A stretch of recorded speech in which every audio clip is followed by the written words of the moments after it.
Os contratos de teletrabalho duplicaram em Portugal no último ano. A notícia é avançada pelo jornal Eco. Em 2021 existiam 1.147 contratos em regime de teletrabalho. Esse número sofreu um aumento na ordem dos 101%. Em 2022 foram assinados mais 1.158 contratos, passando a existir um total de mais de 2.300 pessoas nestas condições. Esta foi uma nova forma de trabalho que surgiu durante a pandemia. No ano passado, a lei passou a prever que as empresas passassem a compensar os trabalhadores pelas despesas associadas a esta forma de trabalho. No entanto, não é claro como é que o cálculo desse apoio deve ser feito. Agora, nosso convidado, o advogado e especialista em Direito do Trabalho, Eduardo Castro Marques. Bom dia, seja bem-vindo.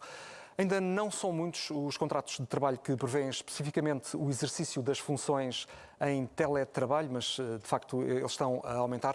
Entende que as mexidas ao Código de Trabalho proporcionaram este crescimento? Muito bom dia. Sim, sem dúvida, foi um instrumento essencial para a incrementação e regulação destas relações laborais. Em 2015, o Eurofound dizia-nos que cerca de 8% da nossa população laboral exercia as funções em regime de teletrabalho, era manifestamente incipiente. Depois, com a fase da pandemia, tivemos um incremento substancial, aliás, passou, como sabemos, a ser obrigatório. E depois da fase pandémica assistimos a uma manutenção de alguns desses contratos de trabalho em regime de teletrabalho.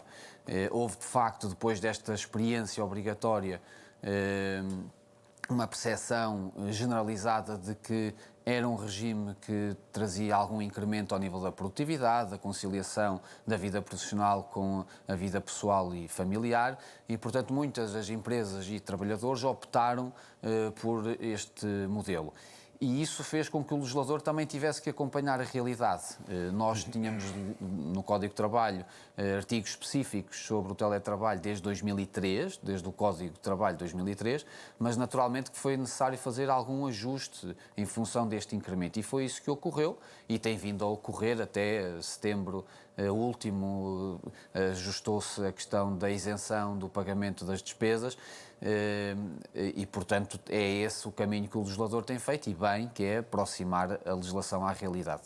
Com as regras já mais claras, não são só os contratos sem termo de teletrabalho que têm aumentado, também os contratos a prazo com este modelo de trabalho têm crescido. Crê que estamos a assistir a uma tendência e se pode haver melhoramentos neste segmento do teletrabalho que possa captar mais interessados, tanto trabalhadores como empresas? Sim, bom, eu devo dizer que estes números são os números dos contratos de trabalho em regime de teletrabalho. Não significa que apenas estas pessoas estejam a trabalhar a partir de casa ou, se quiser, fora do local habitual de trabalho, que seria a empresa ou a fábrica, enfim, em função das circunstâncias. Os relatórios trimestrais do Instituto Nacional de Estatística apontam para cerca de 1 milhão de pessoas, 900 e tal mil pessoas, que estão a trabalhar a partir de casa. Estes números tiveram um recente recuo no último trimestre e estão, aliás, em linha com aquilo que é a experiência internacional. Há algumas empresas, designadamente as da Big Tech, como a Google, a Amazon ou a Meta, recuaram na adoção do teletrabalho como instrumento único de prestação de trabalho. A propósito disso, e a seguir à pandemia, todos nos lembramos, principalmente nos Estados Unidos, e até há pouco, as grandes empresas estavam a levar a sério o regresso ao escritório, apesar da oposição dos trabalhadores. Não é?